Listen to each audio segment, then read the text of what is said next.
तूच बानू ना? जी पर माझी चूक पदरात घ्यायची तुम्हाला नाही ओळखलं आणि तू कितीही आठवण्याचा प्रयत्न केलास तरी तुला ते नाही आठवणार। माझे अस्तित्व तुझ्या विस्मृतीत गेले आहे,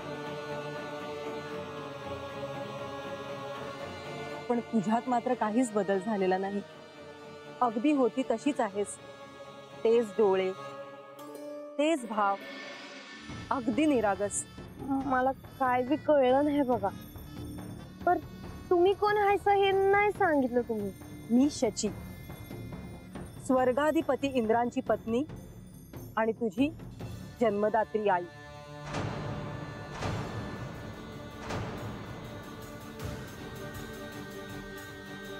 माझी कोण बी माय नाही, तुम्ही का आलास आहात? असं नको बोलूस बाळा। तू जिवंत आहेस ही वार्ता जेव्हापासून मला कळली तेव्हापासून कधी एकदा तुला डोळे भरून बघते असं झालं होतं मला। तुला भेटायची ओढ मला स्वस्थ बसू देत नव्हती। पर मला तुम्हाला भेटायचं नव्हतं बघा, तुमचं तोंड सदिक बघायचं नव्हतं मला। या आईच्या काळजाला काय यातना होत आहेत मी कसं सांगू तुला।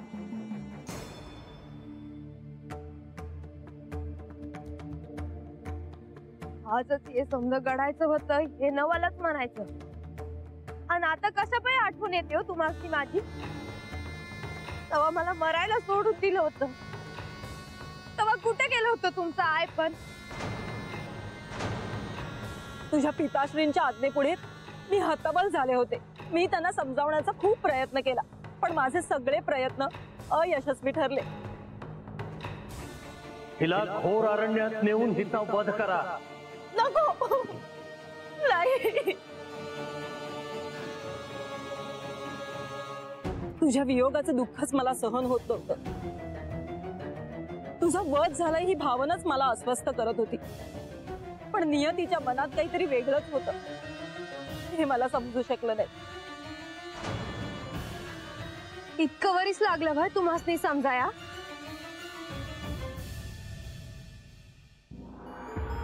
हो, तू जिवंत आहेस ही गोष्टच मला मुळात ठाऊक नव्हती। यांना देखील याबद्दल काहीच कल्पना नव्हती।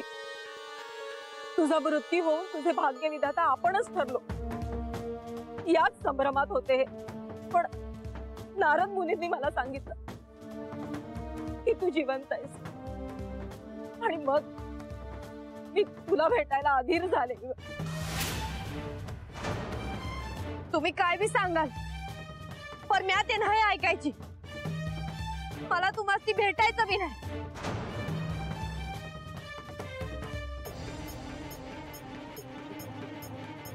थांब बानू,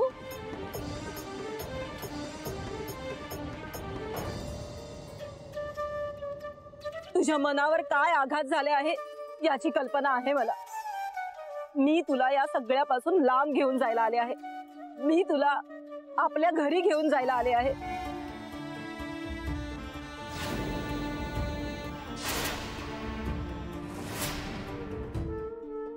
अगं हे म्हणजे अगं बानू कुठं आहे?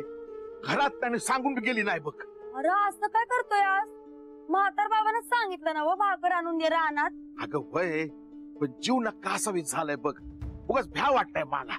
तुला काळजी वाटत असेल ना तर ये जाऊन रानात। असं म्हणतीस? जा आता बिगी बिगी जा आणि कुठे थांबू नकस। वय वय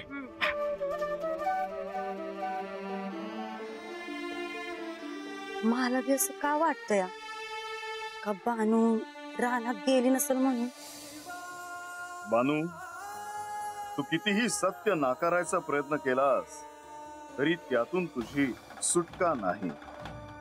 जो क्षण कधीही आपल्या आयुष्यात यायला नको असं तुला वाटत होतं तो क्षण नको नको म्हणता आज तुझ्या आयुष्यात आलाच। बानू, हे बानू, बानू, हे सारं काही पचवणं तुला किती अवघड आहे हे मी जाणतोच, पण त्याच बरोबरीने शचीचे आज मातृत्व जागृत झाले आहे ते देखील नैसर्गिक आहे। तू आणि शची नियतीच्या खेळात भरडल्या गेला आहात। यात चूक कोणाची हे सांगता येणं कठीण आहे।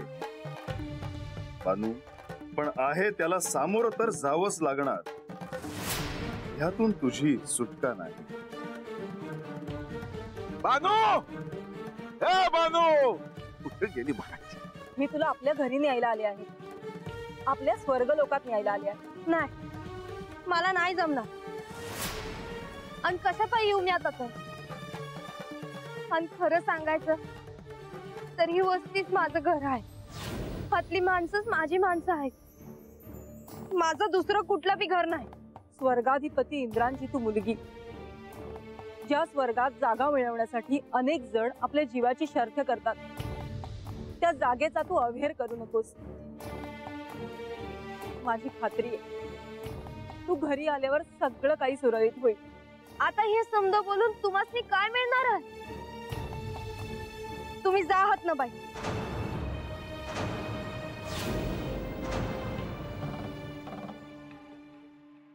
बानू, मला तुला केवळ इतकंच सांगायचं आहे की आज शचीला सामोरं पाहून तुला राग येणं स्वाभाविकच आहे. पण बानू, ह्या परिस्थितीला धीराने सामोरी जा. माझ्या मुलीला मी इतकी परके होईल असा कधी मी विचारही केला नव्हता. तू मला एका अनोळख्या स्त्रीसारखं परक समजतेस का? होय, माझा आणि तुमचा काय बी संबंध नाही बघा. असं परक्यासारखं माझ्याशी वागू नकोस ग. अगं, मी तुझी जन्मदात्री आई आहे. झालं गेलं विसरून जा. हवं तर हात जोडते मी तुझ्या पुढे, पण मला अशी कठोर शिक्षा देऊ नकोस ग. तुम्ही माझ्या परीस वयानं मोठ्या हायसा, मग माझ्या मोर हात कशा पायी सोडता? अहो, मी हाय तशी चांगली आहे. मला तुमचा आधार न ग. मला तर तुमची आठवण बी नव्हती. मला महाराजांनी समजा सांगितलं नसतं तर मला बाण कळू बी दिलं नसतं का मी त्याला रानात सापडले हाय म्हणून. त्या माणसाचे ऋण मी कधीही विसरणार नाही. पण तू मात्र आता स्वगृही परत चल. मला नाही जमायचं. काय स्वप्न पाहिली होती मी. माझ्या प्रत्येक मुलीवर मी उत्तमोत्तम संस्कार केले. देवेंद्रांच्या कन्यांना ज्ञानप्राप्ती व्हावी म्हणून मी संस्करण केले. त्यांना सुयोग्य वर प्राप्त व्हावा आणि माझ्या डोळ्यासमोर त्यांचा विवाह व्हावा अशी स्वप्न पाहिली होती मी. तुझा विवाह सुद्धा मला थाटावाटात करायचा आहे. सारी सृष्टी हा सोहळा बघून विस्मयाने स्तंभित होईल. मला ते समज न ग. आता तुम्ही विषय काढलाच आहे म्हणून मी तुम्हाला सांगते. माझं जगणं खंडेरायांसंग जुडलं गेलं. श्री खंडेराय, जेजुरीचे श्री खंडेराय म्हणजे साक्षात श्री मार्तंड भैरव. होय, खंडेराय माझे देव. त्यांच्या बिगर माझ्या जगण्याला काय बी मोल नाही बघा. आणि माझं त्यांच्या संगच लगीन होणार आहे.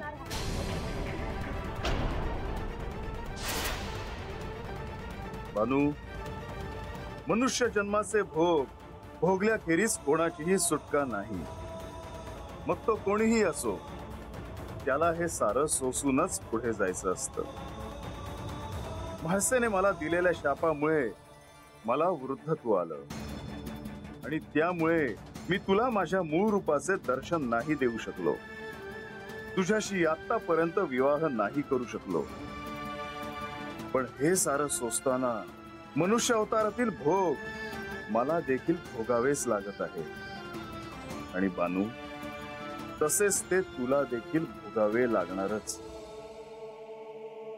बानू, ए बानू, तुला कळतं आहे का तू काय विधान करतेस ते? साक्षात श्री मार्तंड भैरवांशी विवाह करायचं स्वप्न पाहतेस तू. सपान नाही जी, माझं खरंच खंडेरायांसंग लगीन होणार आहे. महाराजांनीच तसं मला सांगितलं आहे.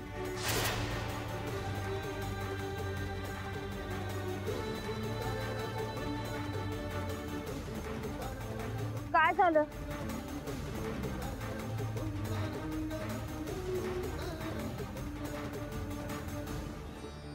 ए बानू,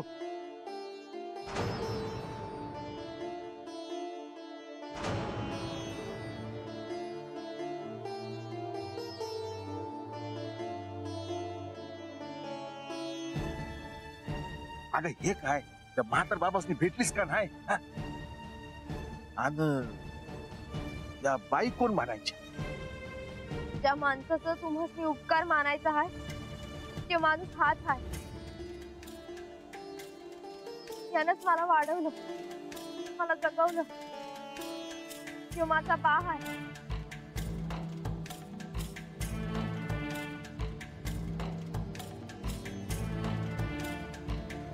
मी खरोखरीच ऋणी आहे तुमची.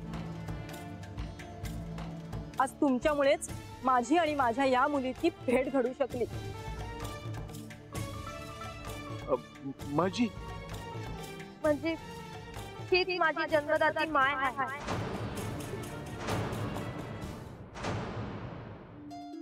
तुम्ही हात का आलायसा? माझ्या मुलीला भेटायला आणि मला परत घेऊन जायला. आता आला सवय तिला माघार घेऊन जायला. आधी कुठे होता तुम्ही हा? आधी तुम्हाला ती नजर होती, तिला मारायला सोडून दिली तुम्ही. आता आला होय तुम्हाला तिचा पुळ का? आणि कुणी बी काय बी म्हणलं तरी म्या नाही जायची. माझ्याशी लगीन कराया खंडेराय हात यायला निघाला आहे. त्यांचा वनवास संपत आला आहे. ते कधी बी हात येत्याला आणि माझ्या संग लगीन करत्या. श्री खंडेरायांची विवाह करायचा आहे तुला? तुला कदाचित ठाऊक नसेल, त्यांच्या पत्नी देखील आहेत. ठाव आहे की मला. म्या भेटले आहे महासाताईंना. आणि तरी देखील तू श्री खंडेरायांशी विवाह करण्यास तयार झाली आहेस? होय. म्हाळसा देवींच्या क्रोधाची तुला काही कल्पना आहे? तू जेव्हा जेजुरीला श्री खंडेरायांना भेटायला गेली होतीस तेव्हा तुला समोर पाहून म्हाळसा देवींनी रागाच्या भरात स्वतःची शिळा करून घेतली होती. श्री खंडेराय जेव्हा तुला भेटायला निघाले आहेत हे त्यांना कळल्यावर त्यांनी पंचमहाभूतांना त्यांचा मार्ग अडवण्याची आज्ञा दिली. पण पंचमहाभूत सुद्धा जेव्हा निष्प्रभ ठरली तेव्हा त्यांनी श्री खंडेरायांना शाप दिला होता. हे समजा खरं आहे? तुझ्याशी खंडेरायांचा विवाह झालेला म्हाळसा देवींना कधीही आवडणार नाही. आणि जर तसं झालंच तर निश्चितच प्रलय येईल.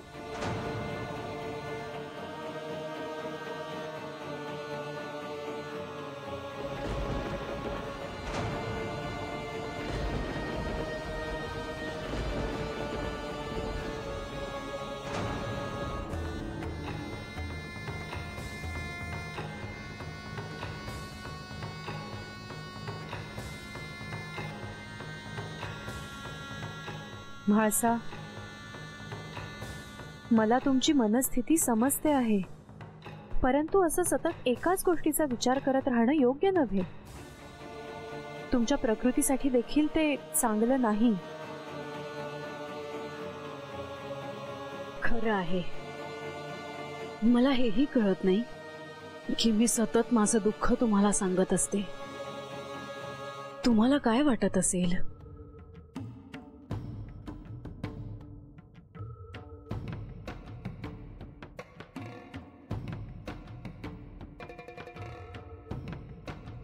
तुमचा आणि तुम्ही मला सांगता त्याचा मला कंटाळा येईल का? काय सांगायचं आहे तुम्हाला? लक्ष्मी देवी, हे इथून निघून गेले तेव्हा मी यांना शाप दिला होता, पण कुणाला हे कळलं का की त्यातून माझा राग प्रकट झाला होता? त्याबद्दल मला शंका नाही. हे मला सोडून एका परस्त्रीकडे चालले होते. खरं तर हे त्यांच्या प्रेयसीला भेटायला चालले होते. त्यामुळे माझ्या मुखातून शापवाणी निघाली. आता तो काळ सरत आला. किती वर्ष लोटली त्या गोष्टीला. आता कशाला हे सगळं आठवून स्वतःला क्लेश करून घेता आहात? त्याला एक कारण आहे. आधी लोकांना ठाऊक झालं की म्हाळसा व्यतिरिक्त देवांच्या आयुष्यात एक स्त्री आहे. मग तिची प्रेयसी म्हणून ओळख झाली. मग तिचे नाव माहीत झाले. आणि आता तर ते सर्व श्रुत झाले असेल. ते प्रेयसीकडे जात होते म्हणून मी त्यांना शाप दिला होता. पण आता जेव्हा ते मूळ रूपात प्रकट होण्याचा काळ जवळ आला आहे तेव्हा त्यांनी ही परत चूक करू नये. म्हणजे तुम्हाला काय म्हणायचं आहे? त्यांनी जर बानूशी विवाह करण्याचा प्रयत्न केला तर मी काय करेन मलाही ठाऊक नाही. काय करायचं ठरवलं आहे तुम्ही? ते मला ठाऊक नाही, पण मी असं काहीतरी करेन की ते त्यांनाही सहन होणार नाही.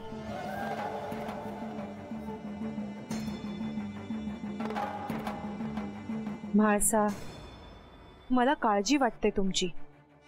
स्वतःच्याच क्रोधात सतत जळत असता तुम्ही. शांत व्हा.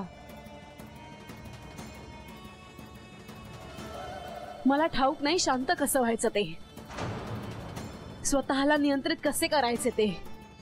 माझ्या आत ज्वालामुखी उसळतो आहे आणि तो कधीही फुटेल असं वाटतं आहे मला. म्हाळसा, शांत व्हा. हे समद घडलं आहे. होय, त्यांच्या क्रोधामुळे माझ्या मुलीला कोणत्याही दिव्यातून जावं लागू नये असंच मला वाटतं. आधीच इतकी वर्ष तिच्यापासून वंचित राहिले मी. आता पुढील आयुष्यात तिला कोणताही त्रास होऊ नये असंच मला मनोमन वाटतं. महासाताईंनी माझा इतका राग आहे बाई.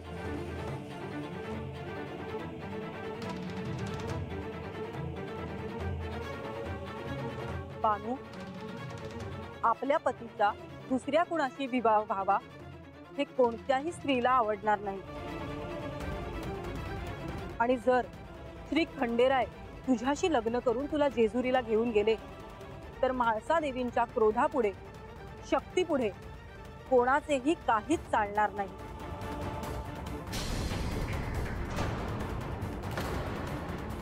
शक्ती बरं म्हणजे म्या नाही समजले. म्हणजे महासाताईंकडे बी देवागत शक्ती आहे बाई. म्हणजे अद्याप तुला हे ठाऊकच नाही की म्हाळसा देवी कोण आहेत ते? नाही, कोण आहेत महासाताई? त्या केवळ खंडेरायांच्या पत्नी नव्हे तर साक्षात शक्तिरूप आहे. शक्तीचा स्रोत आहे.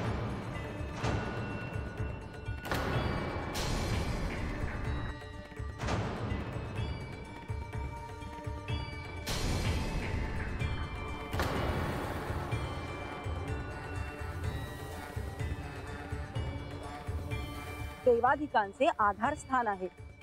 जगत जननी स्वरूप आदिशक्ती स्वरूप आहेत. दैत्य संवारक आहेत.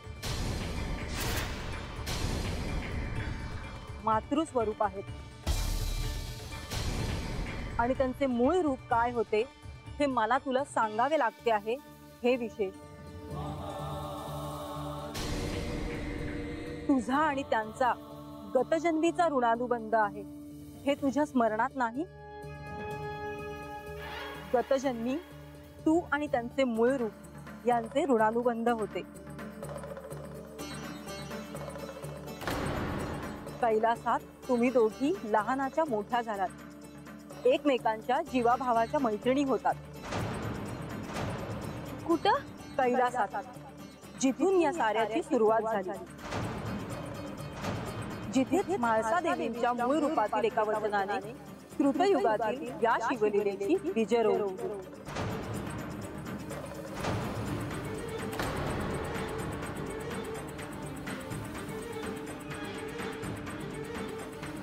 थांब शची, थांब.